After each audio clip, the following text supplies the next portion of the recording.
Shut up and sit down. Hi guys, and welcome to part 2 of how to paint a Dire Avenger. If you managed to make it this far, well done. You've obviously got a lot of patience. And let's crack on. I didn't like the Balthazar gold, the Gehenna's gold, and instead of just doing everything Rune Lord Brass, I decided to do the ammo pouch as a Xandri Dust instead. Because apparently they have bone weapons according to Andy, or bone ammunition, which I think is a pretty cool concept. But I decided to go ahead and do all those bone. I did those on all the guys. The video is primarily about this one. The other guys are sat unfinished on the desk. They're nearly done. Still a lot of steps to go though. Now we're using Agrax Earth Shade to shade all the... was it pale yellow that we used? I can't remember. I only made the other video like 5 minutes ago, I already forgot everything. And we're going to pull that into all the recesses. Just make sure you don't put too much on your brush, you don't want this dripping onto the white helmet or anything like that. And try not to let it leak into the pink areas either.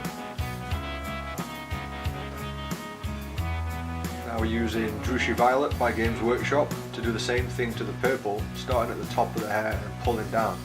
This is the reason there's a trim on his helmet there. That's why that's not been painted, because we can cover that up, and any wash that leaks onto it, it'll just capture that bit of wash, stop it trickling down too much. Then we're going to paint that later on, which will just give a neater look to it. Now we're going to highlight the tops of this helmet, or the fur on the helmet, sorry, and we're going to use Pale Yellow by Game Colour.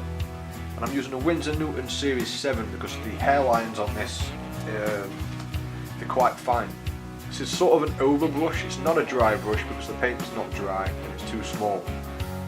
But just pulling it along the edge, like an edge highlight almost, along those, but starting halfway down and just working towards the top. And when we've done that with all the colours, we're going to have a nice colour transition and a nice highlight across the whole thing. And because the Games Workshop Eldar helmets have got a flat surface where the hair should be, we're going to use the Winsor Newton Series 7 and we're going to join each of the hair strands up on one side to the other. Now, take your time doing this, it doesn't have to be perfect, but if you just follow one side to the other where there's a notch of hair, you get a reasonable look.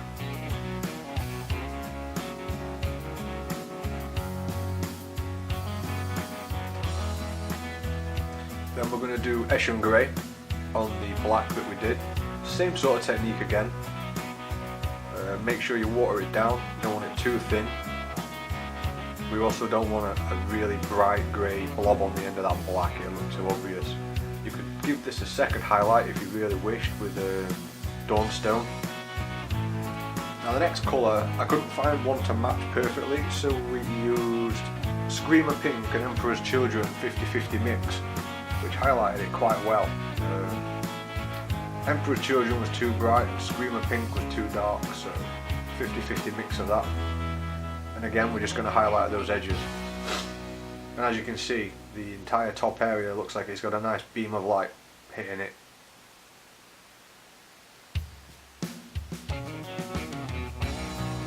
Now back to the blade.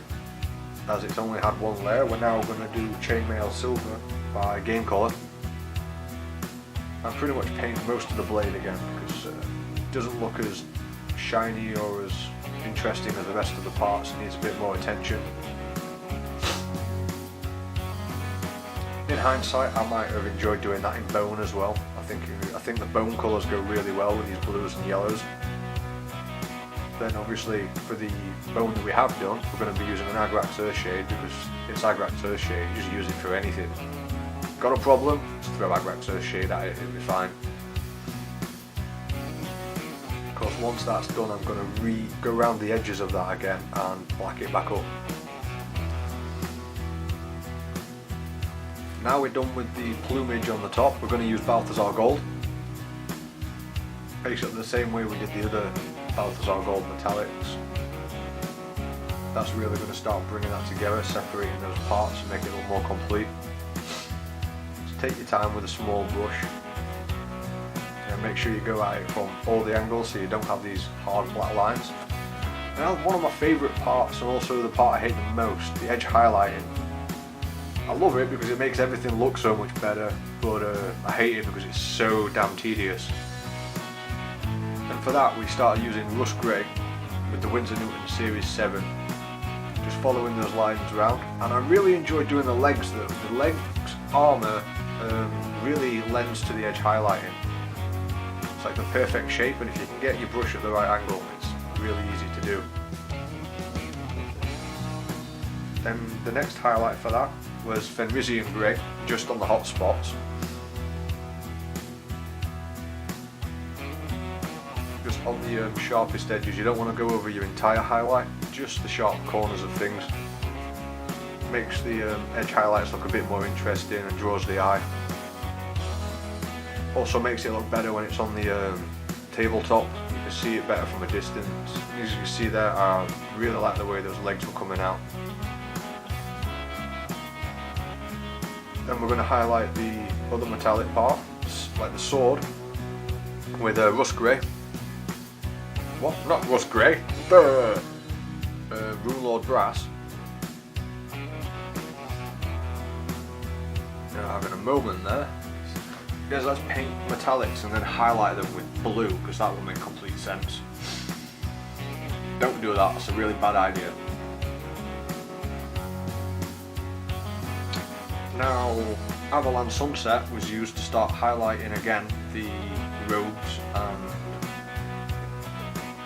well, the top of the banner and this ribbon, is what I would call it. A ribbon that he's got on his arm. I don't know what it's for. They really do like the decorations. Remind me of Blood Angels. There's gems everywhere and excessive decoration. That highlight lends really well and gives some movement to it, to the ribbon, banner, whatever you'd call it. Now the gemstones were done in Leech Purple by Games Workshop, and this was a huge pain to get on camera properly. So I've got to be able to see the model that I'm painting and get the camera in there and check the camera. So this bit of footage isn't that great.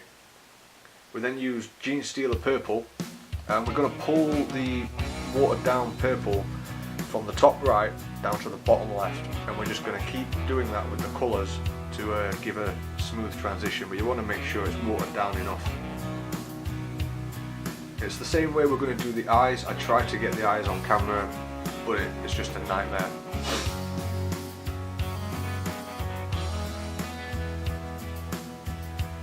Then Emperor's Children was used,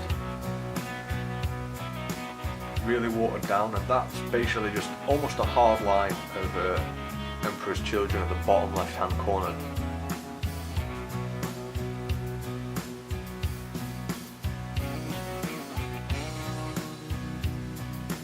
As you can see, you can't really see what I'm doing here with the camera, so I do apologise for that.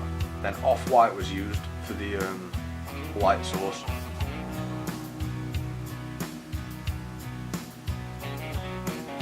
Yeah, see, it's completely out of focus and we can't really see what's going on here.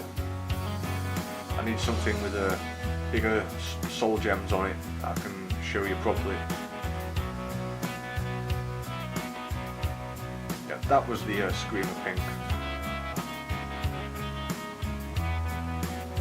Then obviously at some point I will give that a wash with Drushy Violet. I don't think I've got the footage for that though. So that will blend any of the dry paint work or anything where it's not blended properly. It'll give a filter over that and help it blend better.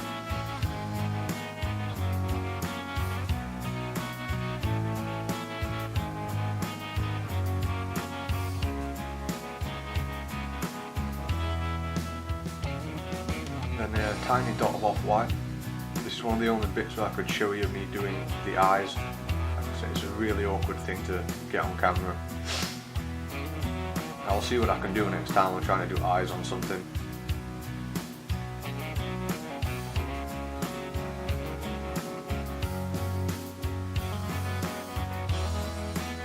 And that's the Off-White by Model Colour. And it's all shiny because I've given a wash with gloss varnish. And I've mixed up Terps with Abdelung's oil paint. That's oil paint you can buy from any any store, but don't go buying Terps from B&Q or something. That will damage your model. You need artist grade odorless Terps. And you mix that with a little bit of oil paint and the gloss surface and the tension on it. Well, the surface tension will allow the gloss, not the gloss, will allow the varnish, nope, brain fart, will allow the oil and the terps to cling only to the edges of the surface and bring out the dark parts.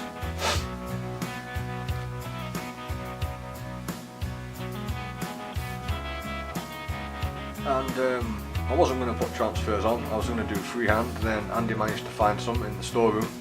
We have a huge box of them apparently, which I'd completely forgotten about. These transfers or decals are simple enough to use. You soak them in water for a little bit.